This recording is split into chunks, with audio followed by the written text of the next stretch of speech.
Hayes made an opinion piece, and it includes everybody's favorite game to hate on, Everquest. I know, Everquest. He always comes up with interesting stuff to say. Okay. Many long-time MMO players fondly reminisce about the days gone when MMOs were far less optimized than they are now, when the games were more of a struggle to play. The old guard complains about Struggle today's is modern underselling it, man. Like, Everquest sucks. MMO conveniences like tutorials, fast travel, quest markers, minimaps, group finders, and the lack of need to communicate. Many say MMOs have lost the social soul they had so long ago and simply aren't as memorable. However, many of the modern advancements people blame were added as a result of players directly asking for them. Is it possible to design a game to be worse and yet in doing so actually make the player's long-term experience of it better? Can giving the player a less optimized, less immediately fun experience actually result in them remembering the game more fondly, and indeed even— Yes, if they do not quit before.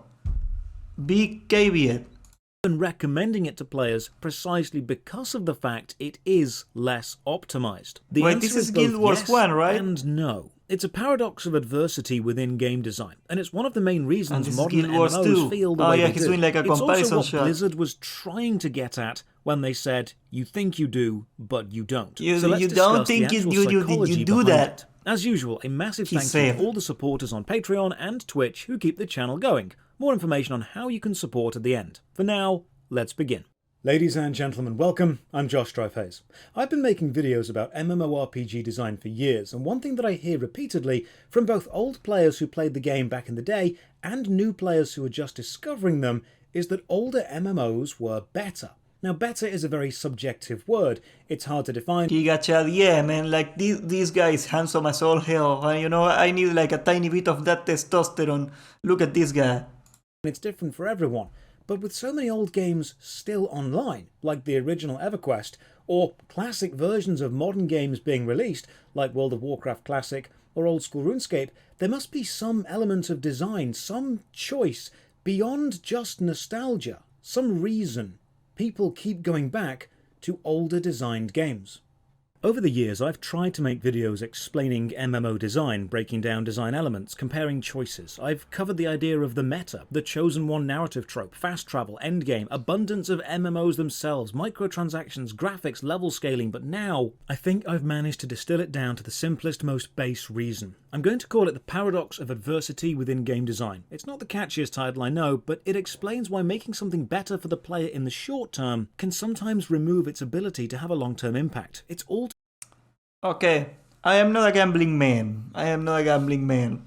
But I have used this way to describe EverQuest before, and I know he has covered this game in his secondary channel before.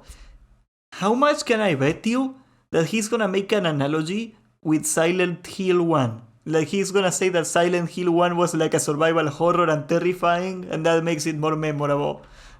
We're gonna to do see. with the human experience of overcoming adversity. Consider the following. If something, say a task or a challenge, is immediately easy, it will have a high number of people attempt it and complete it, because it's accessible to a greater number of people. And because a great number of people tend to enjoy easier things, the task will see a relatively high retention rate. You could consider things like sitting on the sofa binge watching a TV show, or ordering a takeaway, getting Or reacting dressed to in whatever videos. was lying on the floor, calling off a planned meeting because it's raining and you don't want to go. It's low effort, but immediate reward. On the opposite end of the spectrum are very hard tasks with very high rates of immediate failure, or a great deal of input effort required. Fewer people will even attempt it, let alone succeed. And because people don't enjoy failure, many will quit if the first few attempts don't succeed. This could be leaving the sofa to go to a gym, applying for a much harder job than you've currently got, cooking a full 3-course meal from scratch, dressing up in smart or complex clothes, or attending a meeting if the circumstances are against you and you don't want to go. It It's could be learning a raining. language or training for a difficult sports event such as a triathlon. It's very high effort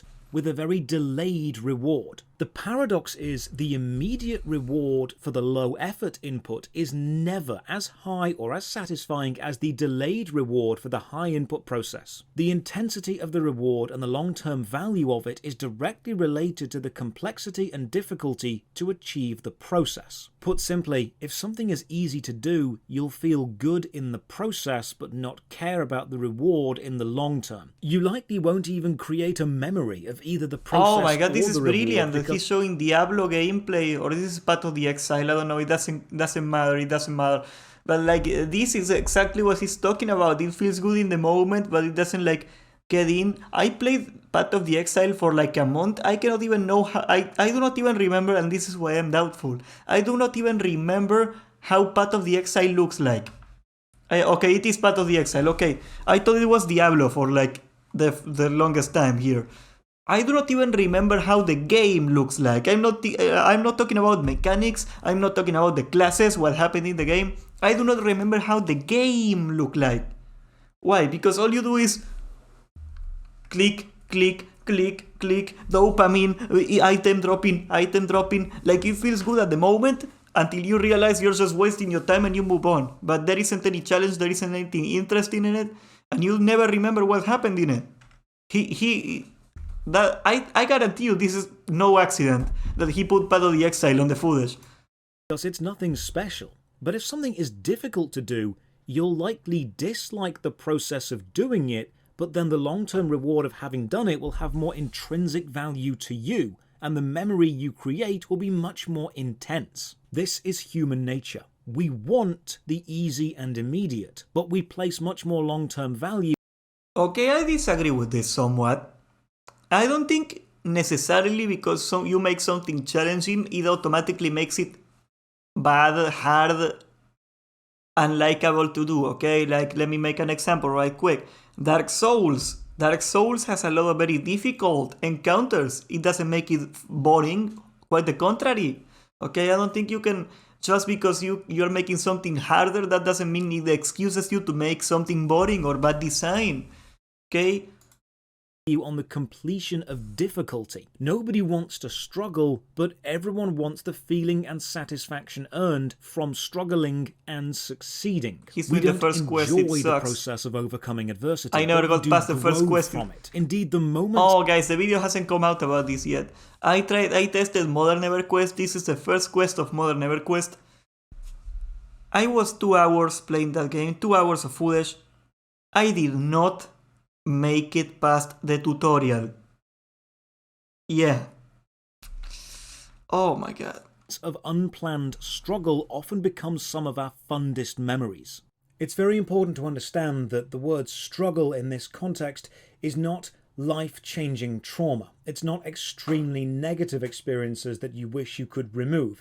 It means less than optimal, unexpected. It means more difficult than you originally anticipated. It's not extremely damaging, it's challenging within the context of the game.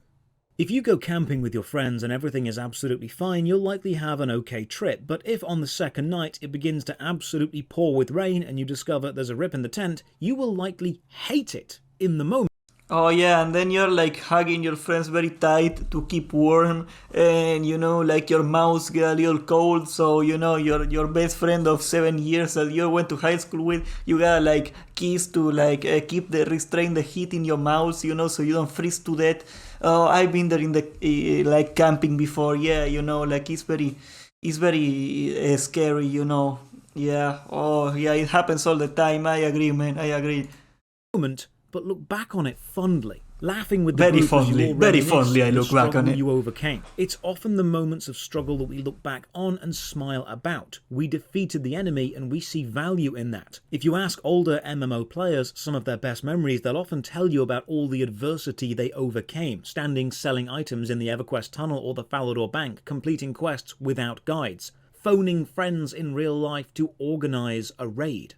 There exists in design a Goldilocks zone of player difficulty, where something is not too easy and not too hard, it's just right. You're not going to frustrate the player and prevent them from finishing the game, but when they do finish the game, they're going to feel an immense satisfaction that they have overcome a perfectly balanced challenge.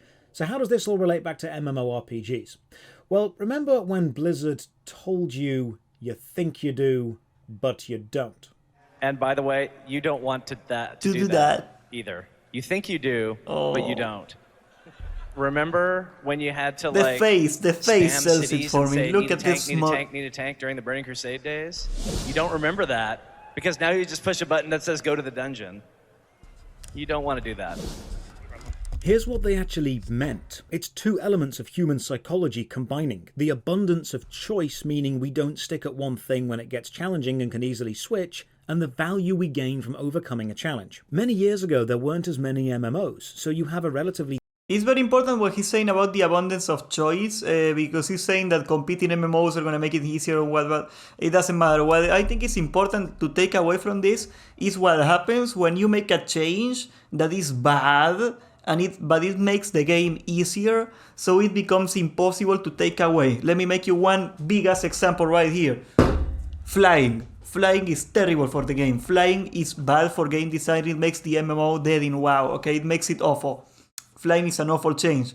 But what happened? Every single time that Blizzard tried to take flying away, they tried to take flying away in World of Warcraft, for example. What happened? People rioted until they put it back, okay? So when you have one of these changes that makes the game easier, it becomes impossible to take it back. So you have to be really, really careful, and this is a part that people don't understand. You have to be very, very careful to understand the ramifications of a change you make in a game, because it seems innocuous, but the second you make some changes, they become impossible to retract. And that's how we got Classic WoW. Like if people never rioted for flying, for example, flying would be gone of the game. It would not be around anymore. I think Blizzard understands that, but it's just over. And I think that's the reason also that they are so hesitant to put in LFD back in Classic Rat nowadays. Captured audience. If you didn't like one game, you could go to another, but you'd very quickly cycle through all possible games. The player base didn't have great variety, and a lot of these MMOs were difficult. The players would face adversity in all games, such as no group finders, meaning you had to talk to people, and creating a group could take a while. Call that adversity. No quest markers on the minimap, or minimaps themselves, or even in your journal, so you had to write down NPCs' names and locations. I mean, if you're using the Everquest chat, it is adversity. Oh my god, but if you get a global chat like you do nowadays, I think not having LFD is good. No market boards or global trading systems, so it was player-to-player trade only. No tutorial, meaning you were placed directly into the world and you relied on the community to help you, and many games came on physical CDs and took hours to install, with the process often going wrong. This isn't the game itself, but it's still part of an adversity experience. Adversity means a difficult or unpleasant situation, and overcoming it is a good feeling. Now, the adversity in a game doesn't just need to be the boss design or the gameplay. It can be the meta elements, such as having to play a game without a guide, being unable to switch servers and play with your friends, corpse runs, experience debt, almost cryptic levels of description for both quest guides and item descriptions. Older games had a lot of adversity within them. And as we know, while people like the sense of accomplishment which comes with overcoming adversity, they don't always like adversity in the moment. People quit difficult things while they're still in the difficult bit. With older MMOs, this wasn't a major problem for player retention because the players simply didn't have many other places to go. The end result was a hemmed-in player base with a sparse selection of MMOs, all of which had heavy amounts of adversity, and your choice was overcome it or stop playing. And if you stopped playing, then you simply stopped caring. And if you did overcome it, you felt intense personal pride. But as more MMOs were made and player choice intense personal pride. Now you know why people come defend Everquest, and how every time that you criticize Everquest, you see an army of people people are so attached to Everquest after getting, because you gotta be hyper obsessed with that game if you wanna ever play it. It's so hard, so obnoxious, that the people that do manage to get obsessed with Everquest and actually play it, those people, if you criticize their game, they are so attached to it that it literally stops their ability to enjoy the game. If somebody says, I do not like the game, yeah, Oh my god. The designers saw both opportunities and issues. If they made the player face too much adversity, the players wouldn't push on because they had no other choice, they would leave because now they did have choice. And this put designers into a strange position. They needed to make the systems the players would experience immediately very easy to prevent the players leaving, but in doing so, they were reducing the potential long-term connection the player would have to that system because no one remembers the easy accomplishments. Take the group finder. Without it, players are forced to talk and communicate and connect. Bonds will form, friendships, rivalries. You have to time your gameplay sessions to your guild. The act of forming the group becomes a satisfying ritual itself. I think this is important on a different level. It is not because you're facing hardships or something like that. I think that's not it at all. The reason that I always opposed Group Finder is that simply the best way to enjoy any MMO is to make friends.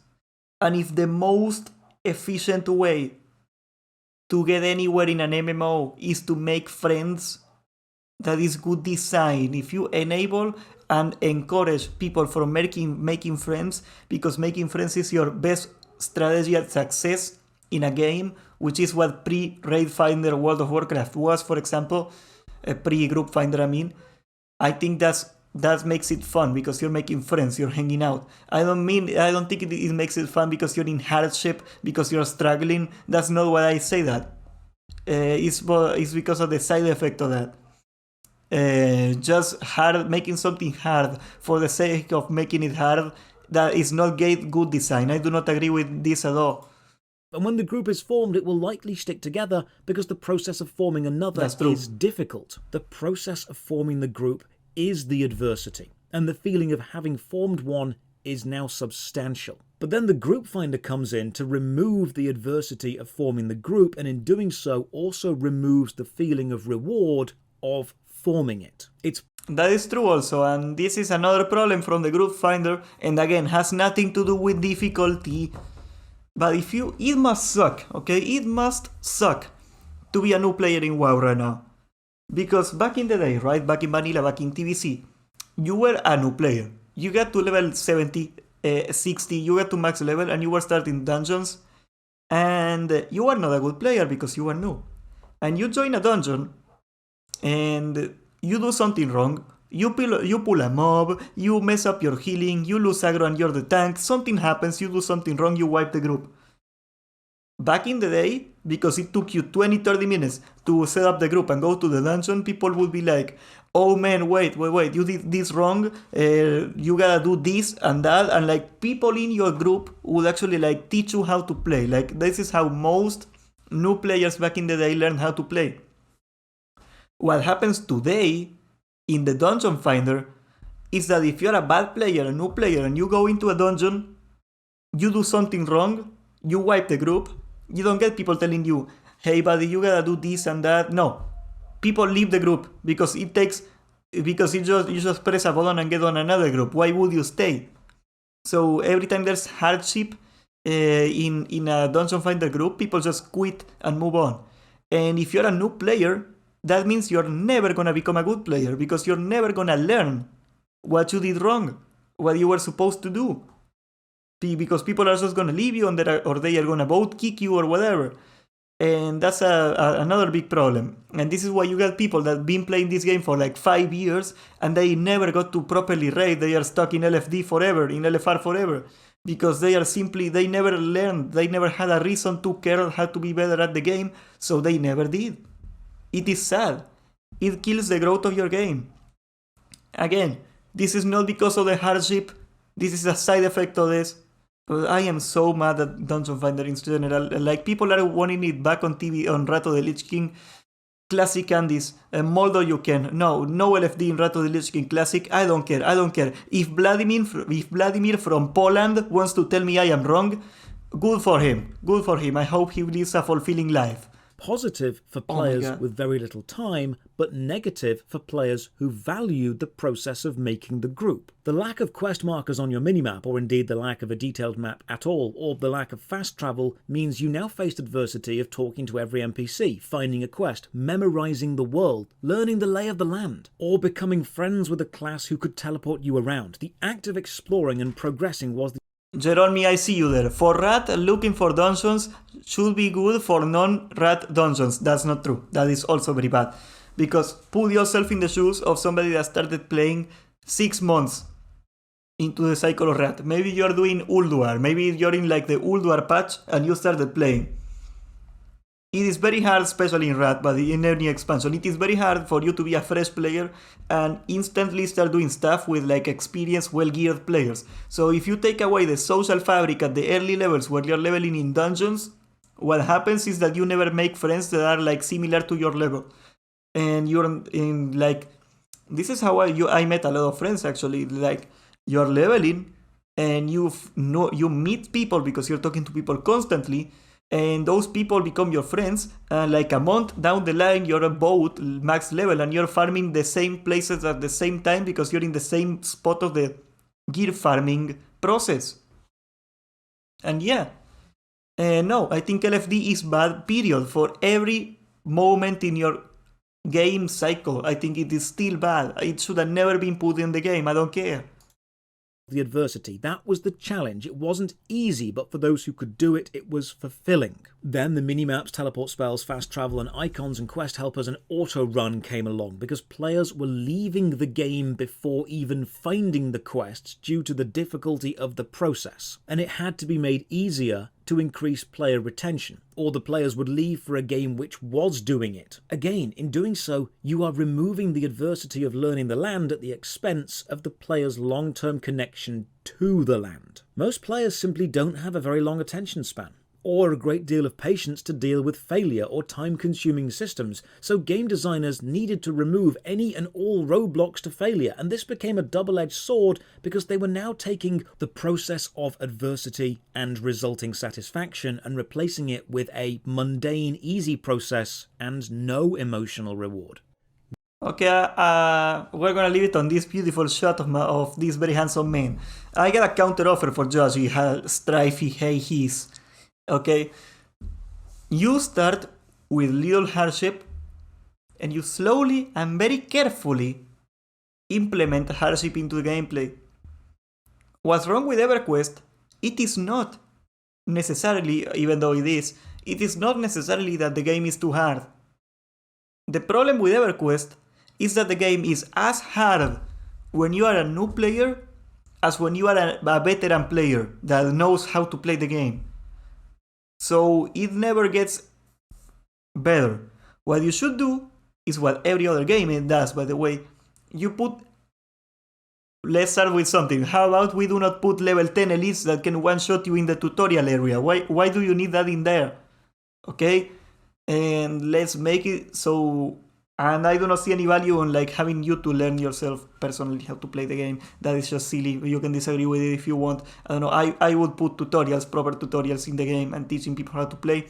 Your game mechanics early on should not need that much tutorials anyway. If your game mechanic needs 2 pages of text to be understood, that mechanic is probably not good. Okay? And if you want to implement very complex things like a very complex crafting system, for example, you could have a very complex crafting system. Do not put it at the start of the game. Make it so like people start learning about crafting at like, introducing at like level 30, something like that. Like you gotta teach people how to learn the game piece by piece.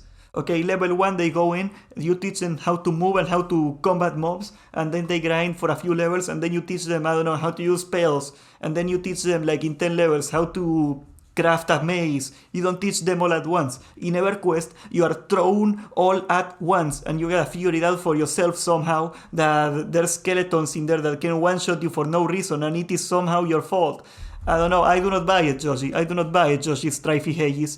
I don't know, like, I think that's the part of your take that I do not agree with.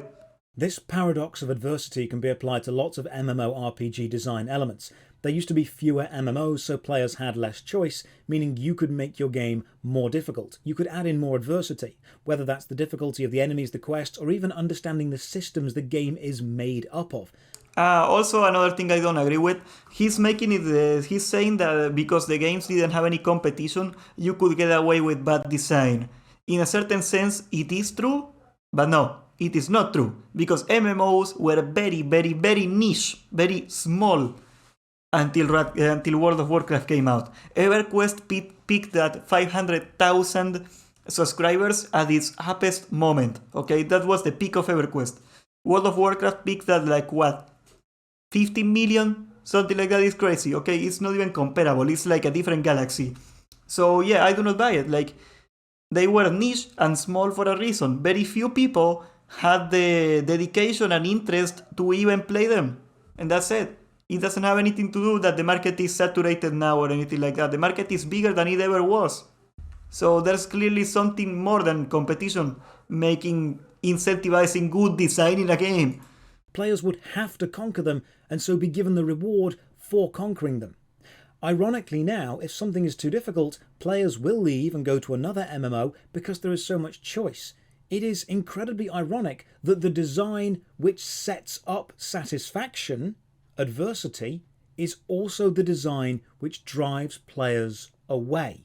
In short, if you fill your MMO with player adversity, systems which the player must overcome, it will feel incredibly satisfying when a player advances through it, but it is also far more likely the average player will quit before reaching that satisfaction, because the process is difficult. And if you fill your game with easy systems which remove adversity, it is now much more likely that players will stick around and finish your game, but also they will feel very little connection to it because they never had to overcome adversity to get there. Difficult experience means less immediate fun, but a stronger long-term appreciation of it. An easy experience means more immediate fun, but a weaker long-term appreciation of it. You only need to look at the modern-day video game difficulty mythos to see how we as players value overcoming adversity. The Pandaren who leveled to maximum without leaving the starting zone. Swampletics taking on the Theatre of Blood while locked entirely inside Mauritania. Let Me Solo Her, killing Melania wearing only a pot on his head. The Happy Hob, performing no-hit runs of the Soulsborne games, sometimes consecutively. Rendy achieving the level 3 Fire Cape in old-school RuneScape, finishing the Mario games without collecting any coins. We value and respect those who overcome adversity in games, and if that player is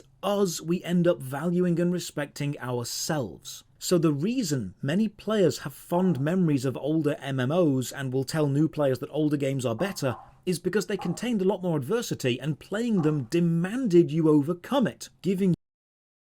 Okay, again, I don't see how this correlates with old MMOs and new MMOs. You can put adversity in a game that is easy to approach, that is easy to learn, easy to start, without taking it away. You just gotta make it matter.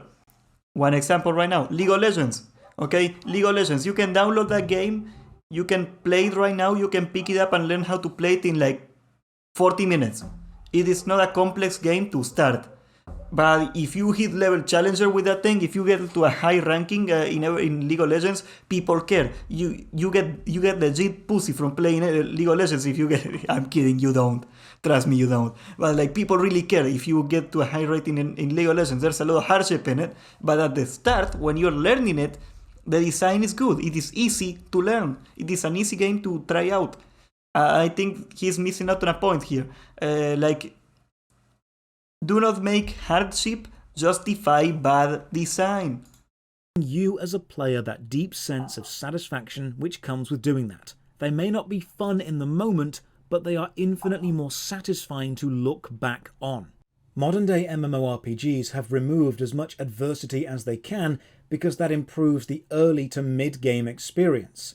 The irony, of course, is you will retain more players, but you won't be generating those very human, very intense, very memorable experiences that come with overcoming an adverse system.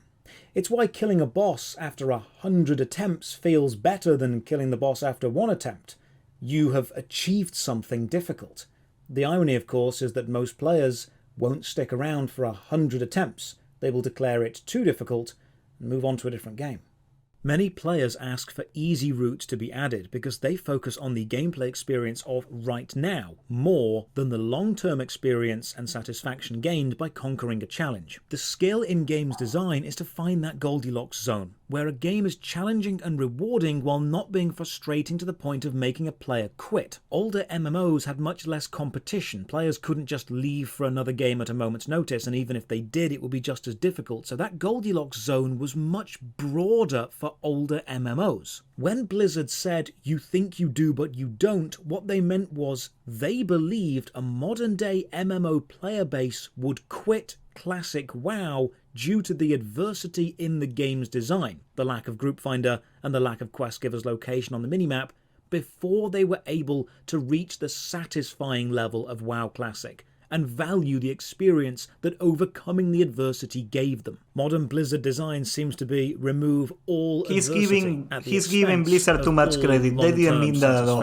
So the next time you hear an older I MMO refuse to player believe they saying were they that want smart. old-style MMOs back, what they likely mean is, while they may not remember the less fun process of playing the game, they miss the end feeling of overcoming adversity that the game gave them. But what do you think? Should modern MMOs be designed with fewer features so players have to push through adversity to gain the satisfaction of overcoming it, or should the adversity be removed to increase early game player retention at the cost of long-term satisfaction? Or should self-imposed limitations, such as RuneScape's Iron Man mode, be adopted by the game industry and made available for It self-imposed should be an industry standard. adversity? I don't What's see the best how design choice why here? wouldn't. Let me know in the comments below. Thank you again for watching. Another massive thank you to the supporters on Patreon and Twitch who keep the channel alive. You can support from only £1 a month. Check the video description for links to the Patreon, Twitch, Twitter and Discord. And as always, have a great day. What a good boy. I don't know, he has a point, okay? It's not like he's coming out of nowhere with this take. I just think the thesis of the entire analysis that he's doing is wrong. Like you're saying right there, Jack, that was gonna be my entire point. There is different kinds of adversity and difficulty. What is adversity? This boss is very difficult, he does a lot of good movements and you gotta like dodge them all, you gotta like react properly, you gotta learn how to really play your class, you gotta do everything in your power to be optimal, and when you're optimal you're gonna win. That is good adversity. I am gonna teach you now Everquest adversity. You are dropped in the level 1 zone, you go fight your first mob, and then a level 10 elite skeleton runs to you and kills you, and there's nothing you can do about it because it's a level 10 and elite and it just one-shots you. And when you go back to pick up your stuff, the same level 10 skeleton elite that can one-shot you is there waiting for you again. It's camping your corpse, so you cannot get your gear back. That is the Everquest adversity. Not all adversity is born equal. That is not fun, I don't care. And you could say, yeah, but look at that, you remember it very well. Yeah, you know why I remember it very well? Because it made me quit. Shut up. And yeah, I could look up a guide. I could waste a month of my life learning the game. Am I gonna like it? No. Why would I? I got literally anything else to do. It's not even playing other games. I can just do the dishes. I would rather do the dishes in my house. I would rather clean up my room than play EverQuest. I don't buy it. And maybe, you know, if I saw it from the perspective of somebody that was out there in like 1999 and playing it back then, maybe my opinion would be a little different. I am not though. And you shouldn't expect people to be that way either. Either way, guys, this is Josh, Strife Hayes. I'm gonna link it to y'all right now in the chat, and we're gonna put it on the video description because this is going to YouTube. Yeah, give him some love. He makes really good opinion pieces, and I don't know, if you like this video, please subscribe and hit the notification bell for we got a lot more coming, and join our Discord because we're trying to get the Discord to a proper server. We're gonna put like reaction suggestions, everything. We're gonna try to brew like a actual community. I am putting actual effort on the Discord right now, so go check it out. And yeah, that's pretty much it. Thank you, homeboys.